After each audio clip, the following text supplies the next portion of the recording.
Hi everyone, you're looking at the SPL Phonitor XE headphone amp.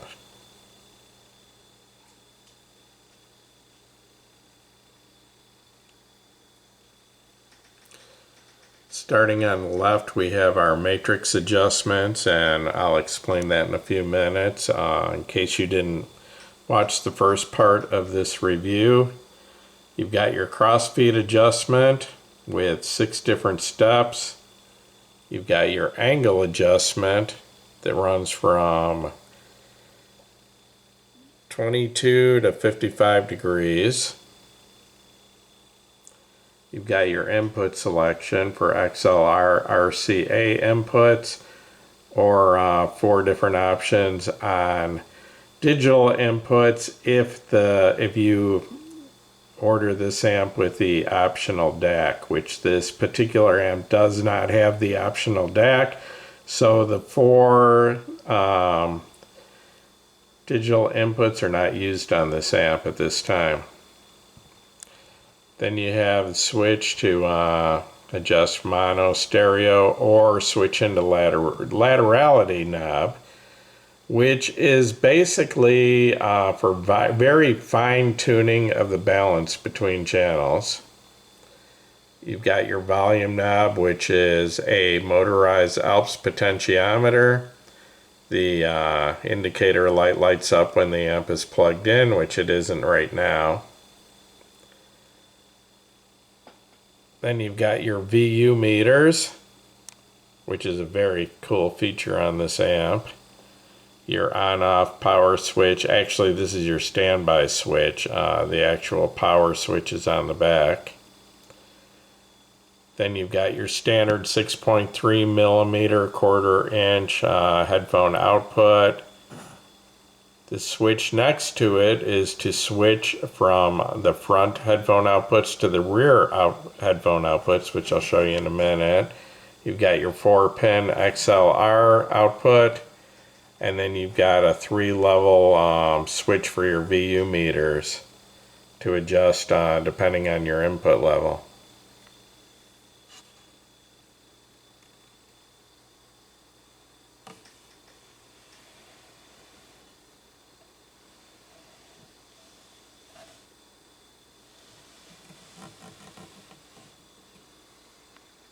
On the back, you've got your power switch, your AC input.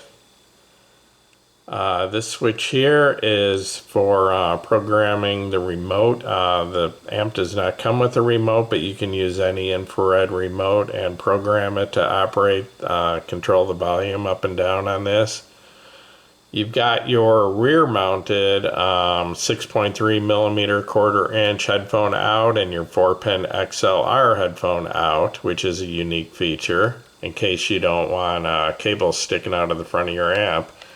If you're going to kind of permanently mount this somewhere or put it on your desk, whatever, you can run the cables around the back if you want. You've got one set of RCA inputs. They're very high quality, not the kind you have to worry about pulling off if you've got tight fitting cables. And you've got your XLR balanced inputs. And then room for, if you order this amp with the optional DAC, you've got your 4 optic or digital inputs, which would be your coax, your USB, your optical, and AES plugs.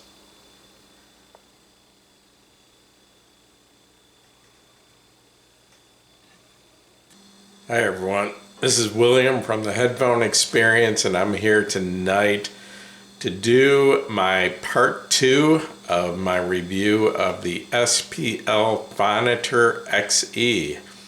I thought about doing what I would call a full review, but I didn't really see a point in doing that because my first impressions video that I did 3 weeks ago, I got pretty extensive into the explanation of the matrix function and the laterality functions on this, and I don't really see a point in starting over and explaining all that again. So what I'm going to do is just kind of add to the first video, so if you want an in-depth explanation of those features, go back and watch the first video. Otherwise, I'm going to kind of touch in on those features and just kind of briefly, go through everything I went through in the first video, but kind of a shorter, more condensed version of that, and then try to get a little more in depth into the sound with this video. So like I said, I didn't really see a point of redoing the whole first video. So this is my part 2, the second part of my review. The SPL Phonitor is made in Germany. It sells for 2,099 euros, which actually works out to, at today's exchange rate, 2,364 US dollars. Although it was pointed out to me, since I did my first impressions video, that this amp does sell in the United States for $1,999. I think headphones.com is one of the places that sells it for that. But I did look on the internet and did find 2 or 3 places that sell this amp for $19.99 in the US. It's available in black, silver, or red. Give you a quick look at it here. And then I'm also going to do a close-up video of it because this amp is pretty large and pretty heavy and very expensive, and I don't want to hold it with one hand and try to point out the features on it. So, because I do not want to drop this because it's actually due to be returned, and that's something I wanted to kind of explain real quick. This amp is on loan to me from SPL for a review, and I agreed to keep it for 1 month and then ship it back. And my month is up. In fact, it was up yesterday, and I've been really busy this month. I think I mentioned before that I own and run a small lawn care business, and the month of May was my busiest month in 4 years.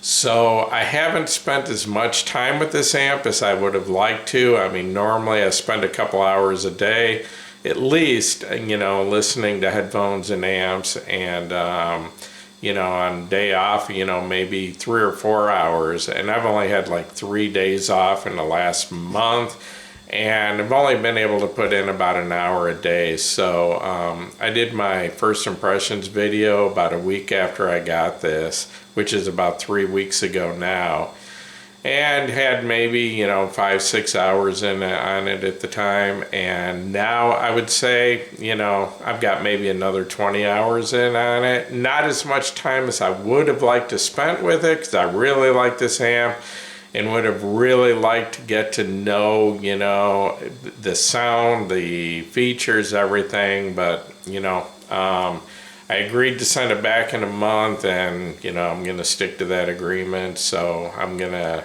do the best I can with the amount of time I put in on it.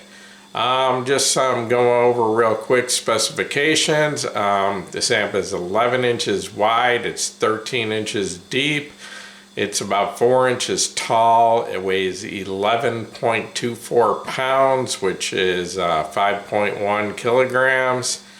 It has an output impedance of 0.18 ohms from the single-ended output, and it is 0.36 ohms from the 4-pin XLR output. So basically it's at almost zero, the output impedance, which means the impedance of your headphones should not affect this amp at all. And you shouldn't get a different sound out of different impedance headphones. Every headphone should, there should be no effect because of impedance balance with the output impedance that low. The power output, the rating coming from SPL, is 2.7 watts into 32 ohms.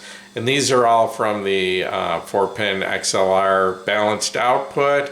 And basically, I'm assuming this amp is like most, where the balanced output is twice the voltage of the single-ended output, which means 4 times the wattage.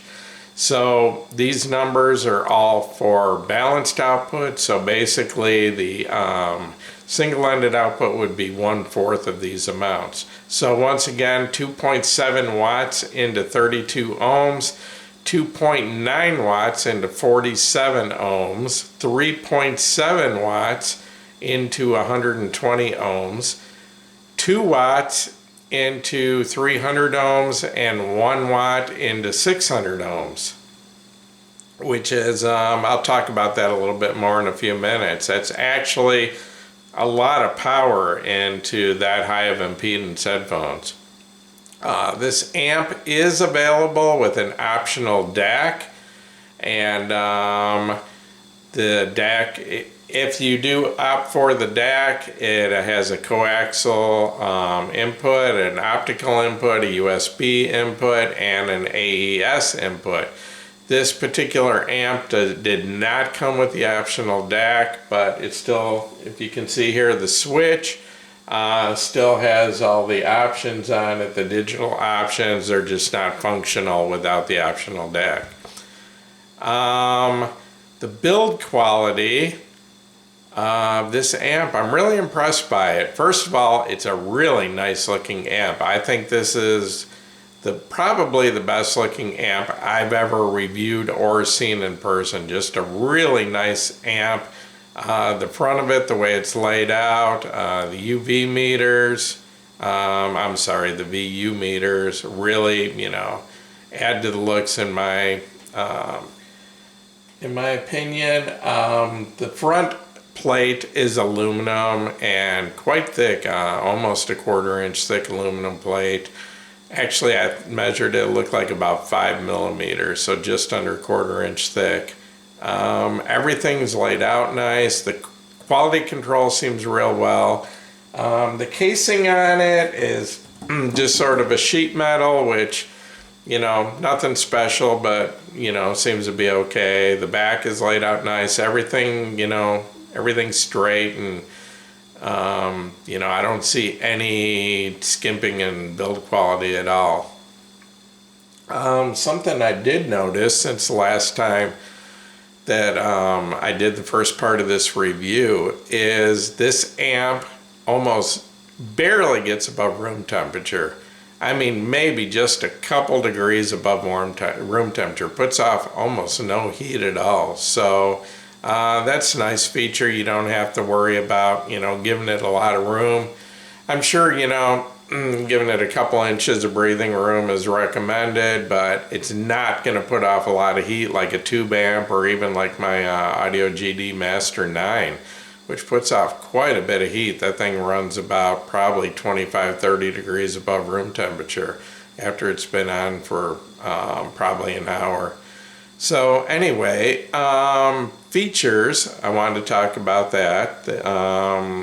And like I said, I went pretty in depth in my first video into the matrix features and the laterality features. So I'm just going to kind of touch on it here in case you didn't see that. But if you want more details about that, go back and take a look at my first video that I did about 3 weeks ago. Anyway, the major feature that really stands out about this amp is the matrix feature. And what that basically is it's a cross-feed system where the cross-feed is meant to simulate the sound and soundstage of a speaker system. And like I said, I'll just kind of briefly touch on it. Basically what that means, and the reason a lot of people don't like the headphones is, number one, headphones have sort of an exaggerated super stereo effect, and the reason for that is you only hear one channel with each ear. Your right ear hears only the right channel, your left ear hears only the left channel, and there is no crossfeed at all with with headphones, where with speakers, the left speaker, my left ear hears it, my right ear hears it. The right speaker, same thing, both ears hear it. But what has to be taken into consideration is, especially the further apart the speakers, there is a time delay and some differences in angle, change of sound. So if a speaker is way off to the right, my right ear is going to hear it slightly before my left ear does because of the distance difference. And my right ear is more at a direct angle, the left ear isn't, and that affects, you hear the different frequencies differently with the different angles. So basically what this matrix function does is it simulates the sound stage that you would get from speakers by cross-feeding the two channels to the other sides, and that's adjustable, and also by adjusting the time delay from one ear to the other, which is also adjustable. So if you can see here behind me, first of all, you have your cross-feed adjustment. And you can either turn this matrix function on or off completely and not use it, or if you put it to on, then your cross-feed adjustment has 6 steps. So on the lowest minimum step, you're just going to get a little bit of cross-feed from one channel to the other. And then if you go to the max, setting number 6, you're going to get a lot more cross-feed, which is going to make the effect more dramatic. Okay, then you've got your angle, which ranges from 22 to 55 degrees, which basically what this does is it causes a time delay, and that's adjustable depending on what setting. And like I said earlier, if the speakers are further apart, it's a further distance to the opposite ear. So what this does is it creates a small time delay in the crossfeed to the opposite ear, which simulates the speaker being off at a wider angle. So it's hard to explain, you know, how it sounds, but it does sound realistic. I've had a chance to try it a little bit and spend a little bit of time. And my first impression of the crossfeed adjustment, especially if it was set up to max, it sounded to me like the soundstage was getting a little bit smaller. But after a little more listening time, I realized that that wasn't the case. It was some of the sounds, especially vocals, were just focused more into the center of the soundstage, but the sounds that were out to the side stayed out there. So the soundstage wasn't really getting smaller. It just brought some of the sound into the center more focused, because when you're listening to headphones and both channels are completely separate, a lot of times vocals sound like they're coming from kind of two different places. They're not really focused in the center. They're kind of coming from here and here. And what this does is it kind of brings those in together, focuses it in the center, some of the instruments and all that. And it seems to move like vocals a little bit back further and actually creates more depth to the sound stage. So I don't know, I don't spend a lot of time listening to speakers anymore. I actually like that super stereo effect from headphones, the huge wide sound stage, but I do occasionally listen to speakers, and this does, make it sound a lot more like I'm listening to speakers. So if you're one of those people that just enjoys the natural sound stage that you get from speakers, more so than you do the kind of artificial super stereo effect soundstage you get from headphones, you're probably really going to like this feature. And I don't really see any loss of fidelity. It does slightly change, the sound a little bit, kind of moves the soundstage around.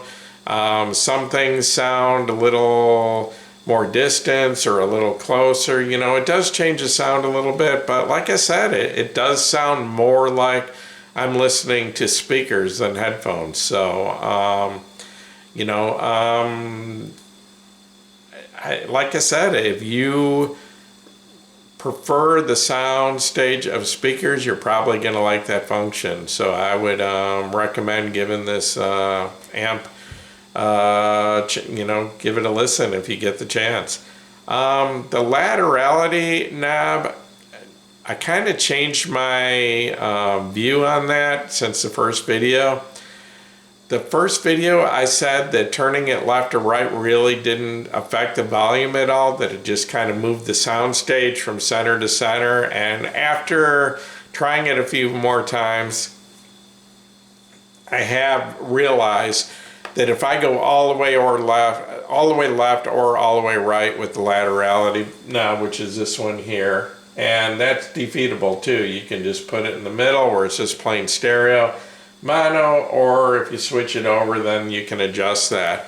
And basically what that is it's just a very fine adjustment for balance. Basically, you know, I can move the sound stage, the center of the sound stage, I can move it a few inches left or right, and my ears are slightly different than each other, and most people are that way. You know, your eyes are different from each other, your ears are different. My hearing is slightly better in my right ear, so when I listen with most headphones, the center of the sound stage hits about the right side of my nose, and it's been that way for years. I've gotten used to it. But with that knob, if I turn it to about the 11 o'clock position, I can move the sound stage right to the center.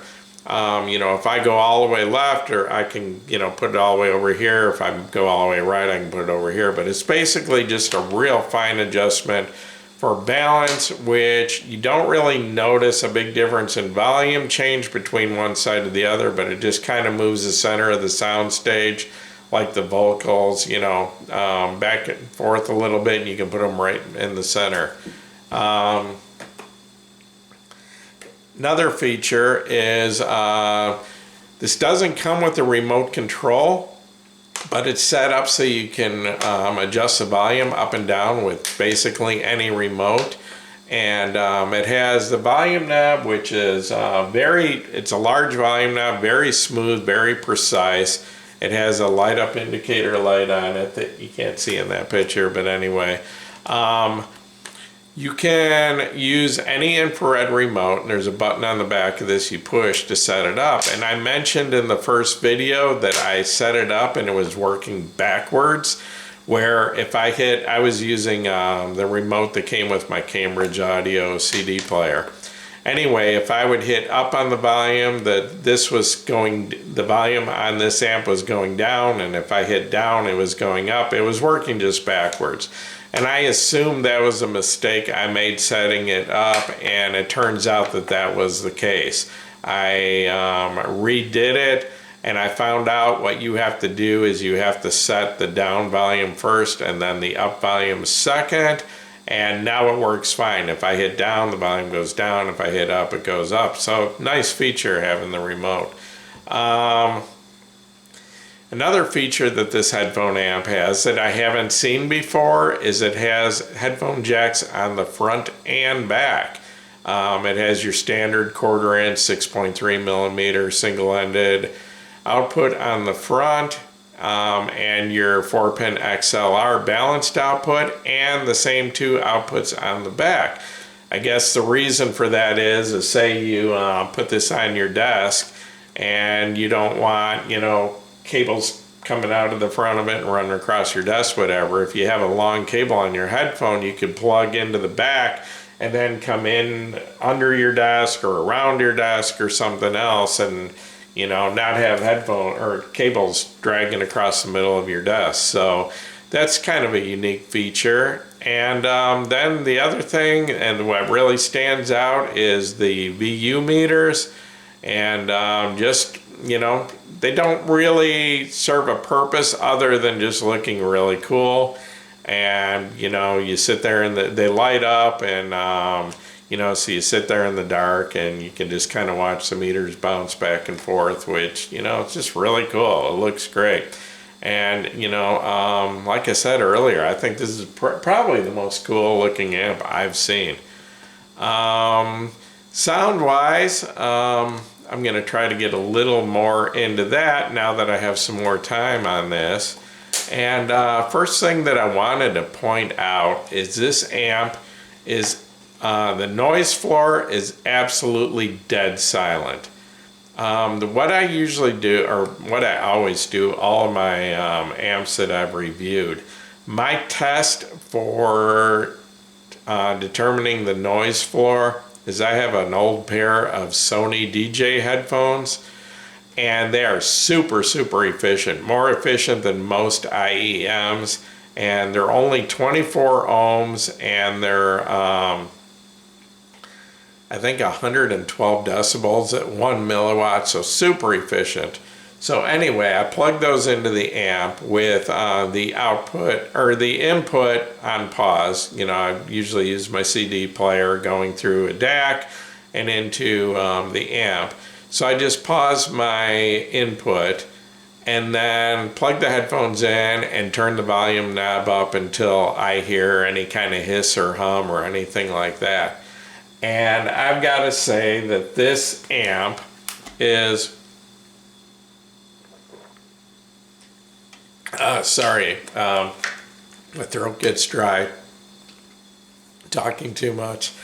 So anyway, this amp is just about the quietest I've heard. I've got, even with these super sensitive headphones, where you know, normal listening would probably be about maybe 7 or 8 o'clock on the volume knob, and to hear any hiss at all, I've got to turn the volume knob all the way to about 4:30 before I start hearing anything. And even if I turn it all the way to 5 o'clock as far as it goes, I'm just barely hearing a quiet hiss. And that's with the most super sensitive headphones I have.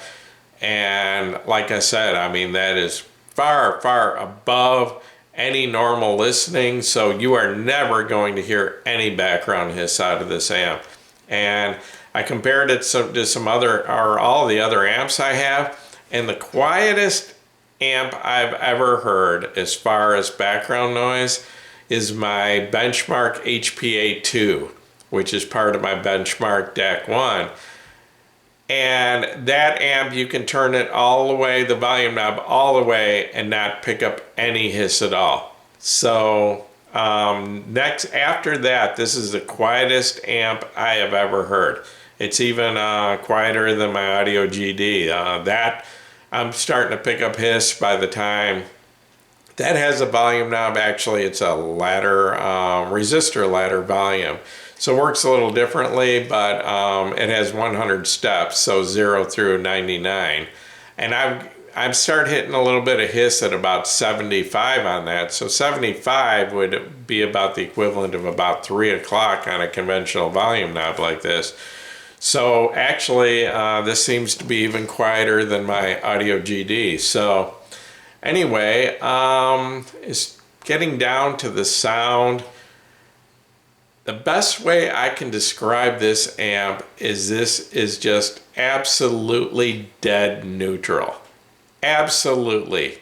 There is nothing about this amp that colors the sound in any way. It doesn't change the bass, it doesn't change the treble, it doesn't change anything. Just dead flat neutral. I would say this amp has absolutely outstanding clarity and resolution, and I'm going to set this bottle down because I think I'm making noises with it and it's probably distracting. So anyway, absolutely outstanding clarity and resolution.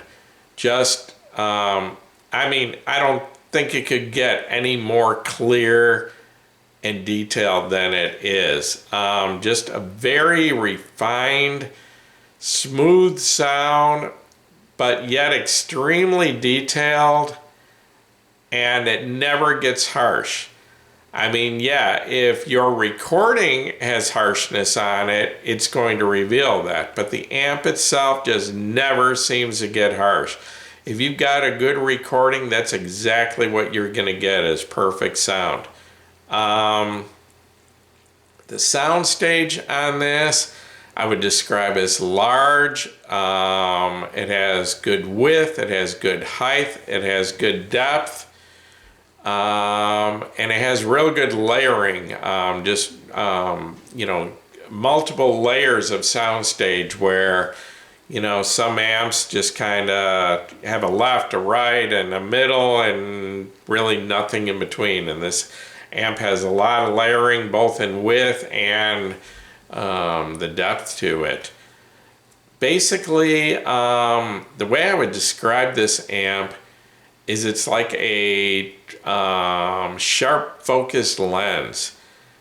A sharp focused lens is going to reveal every little detail, but if something is ugly, you're going to see that too, and that's the way this amp is. This amp is going to pull out every detail on your recording, and if it's a perfect recording, that's what you're going to get, is perfection. If your recording has flaws, you're going to hear it with this amp. It's going to reveal any mistakes made during recording. You know, if they push the recording levels too high and distorted anything, you know, whatever the case, if there's background noises, if there's background hiss in the recording, if, you know, the studio wasn't quiet enough, any flaws, you're going to hear it. Like I said, it's like a sharply focused lens that, you know, if you're taking a picture of something that isn't very pretty, you might not want a sharp focus lens, but that's the way this is. So you're going to hear every last detail on the recording. I tried several different headphones with this. Primarily, the Kennerton Thrower was it's kind of my reference headphone, my most expensive headphone, also my most detailed and revealing headphone that really shows me what an amp is doing. And I really enjoyed the Thrower with this amp. I was using a balanced cable plugged into the 4-pin XLR. And the Kennerton Thrower is very, very detailed. So combined with a very, very detailed amp like this, a perfect recording is going to just blow you away. I mean, just a really good recording. You know, things like Norah Jones, Dire Straits, Steely Dan, you know, just to mention a few. Just things that are recorded really well, you're just going to be blown away by the detail you're going to get with, you know, a combination of a revealing headphone and a revealing amp like this. The problem is, you know, music that isn't recorded so well, you're going to hear every little defect. So my suggestion, and what worked out well for me, is basically the top 10% of my recordings, the really, really good recordings, the Kennerton Thrower was a perfect match for this amp.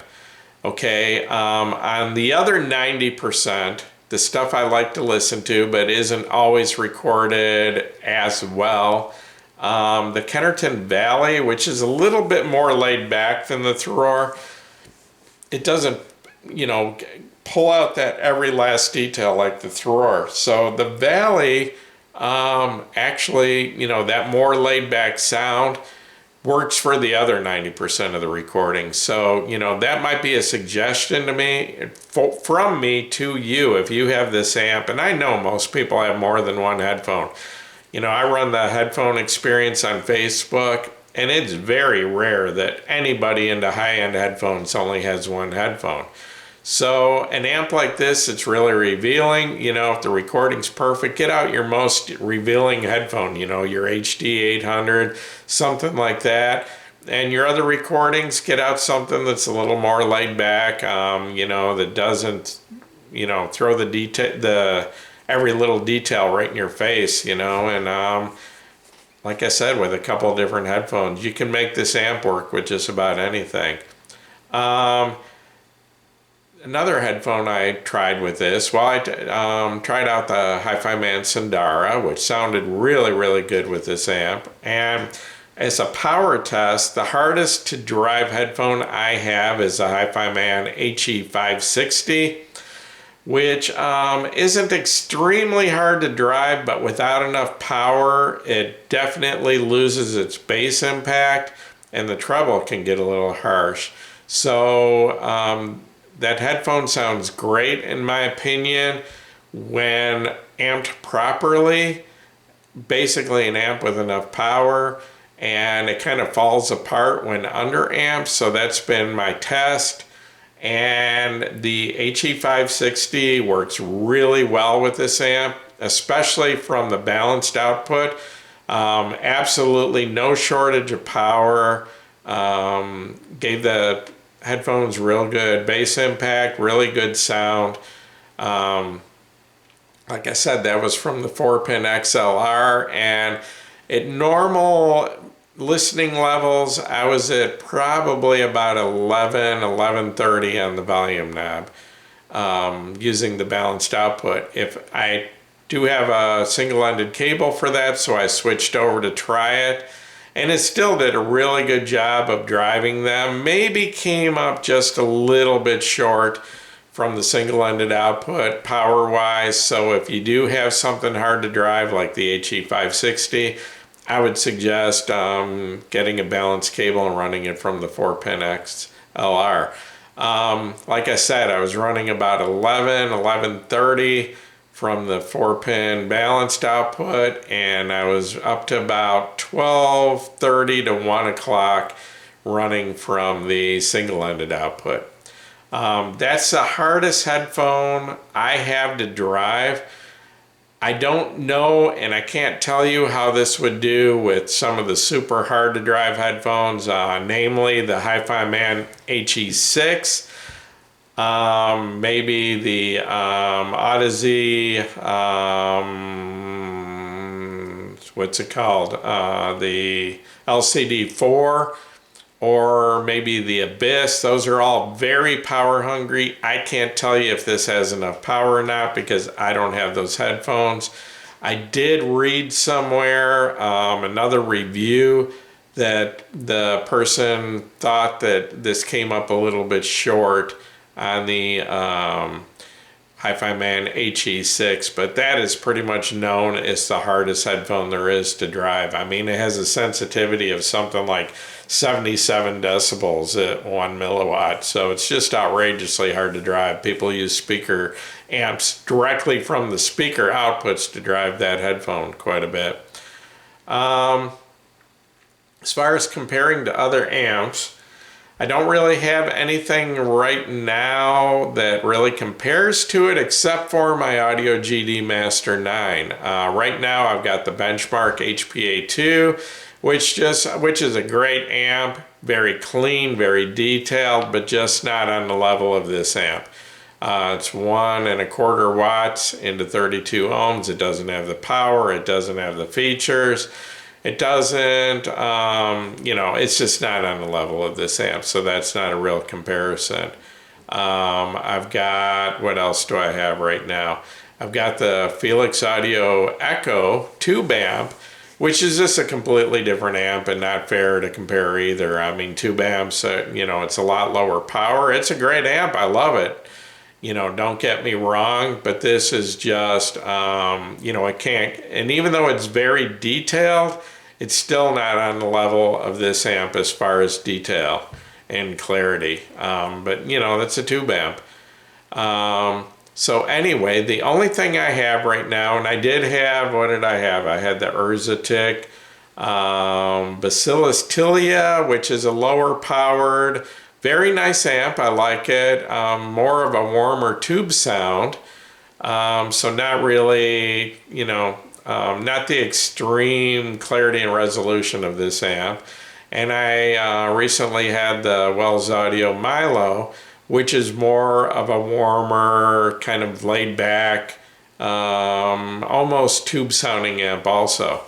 So basically, the amp that I can compare almost directly with this would be the Audio GD Master 9, which I've had for several months, and that is pretty much my reference headphone amp because it's a very versatile amp and works with pretty much every headphone.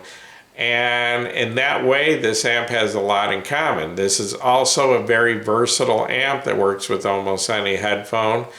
But the sound is very similar between the two. This and the Master 9, both outstanding clarity, resolution, very detailed, large soundstage, same, sharp focus lens type of sound. And to be honest, and I think I mentioned this in my first video, at that time I said that I probably couldn't tell the two apart in a blind test. And I was hoping to get a lot of time in this, in the last 3 weeks and find some obvious differences in sound between this and the Audio GD. And the truth is, in the 3 weeks I've had, I really have not found any large differences in the sound of this and the Audio GD.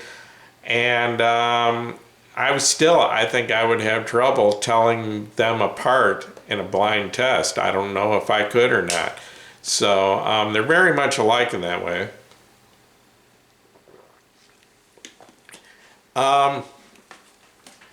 In other ways, they're quite a bit different features. The Audio GD doesn't have the matrix, the crossfeed, the laterality, doesn't have all those things, doesn't have the VU meters.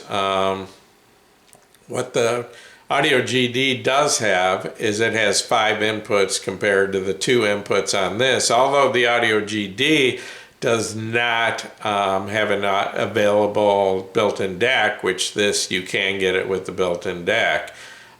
This amp does not have a preamp, no preamp function. It's not available, but SPL does sell the Phonitor X, which is a very similar amp with similar features, and that does have a preamp function if that's something you need. The Audio GD does have the preamp function. One of the biggest differences though is size. This is a large amp, but the Audio GD Master 9 is huge. This thing actually has less than half the footprint of the Audio GD. The Audio GD is 17 inches wide and 18 inches deep. And I mean, it almost doesn't fit on some shelves. It's just too deep. And it's about the same height. Also, this weighs, I think, 11¼ pounds, and the Audio GD goes about 32 pounds. Also, the Audio GD puts off a lot of heat and needs some venting around it, and this amp puts out almost no heat. So, it kind of depends on what features, because, I mean, if you ask me, would I trade this for my Audio GD Master 9? It would be very tempting. The reason I chose the Audio GD is it's very versatile and works with almost any headphone, and this amp is the same way. You could use it with pretty much any headphone, and very revealing, so it's gonna show exactly what a headphone can do. I mean, it's gonna bring out the best of a headphone, or it's gonna bring out the worst. If a headphone isn't very good, this amp is going to let you know that. Basically, any music I throw at this amp sounds good, but like I said, it thrives on good recordings. This amp is so revealing and so clear and detailed that a good recording, you're going to love this amp. Lesser recordings, like I said, that's going to kind of depend on the headphone. If you've got an extremely revealing headphone, it might be hard to listen to poor recordings, because this amp combined with a really revealing headphone can border on the analytical, and it's going to reveal, like I said, any flaws in the recording. So once again, works with any kind of music, but thrives on good recordings. I mean, you know, this is definite high-end equipment, and you want to bring the best out of any high-end equipment, you are going to look for the best recordings you can find. So basically, I guess it's time to wrap up this video. My videos are all getting too long lately. You know what I need to do? I think I need to get myself a timer that I can watch while I'm recording my videos, because I do a video and I'll swear it was like 15 minutes long, and then I'll put it on my computer and find out it's 30 minutes long. It happens on every video I do. They turn out twice as long as I actually thought they were. So anyway, I'm gonna wrap this up, and once again, well, I just wanted to say, this amp, really impressed with it, and very hard to send back. I would really like to hang on to this amp for a longer time. I wish I could buy it, but it's not in my budget right now. But yes, I very highly recommend this amp. If you're looking for clarity and detail and want to hear everything that's on your recording, this is the amp for you. And like I said, works with pretty much any headphone. So anyway, I'm gonna wrap this up. Once again, this is William from the Headphone Experience. And if this video helped you, please give me a thumbs up, and please subscribe to my YouTube channel. And you're all welcome to join us over at the Headphone Experience on Facebook. Thank you.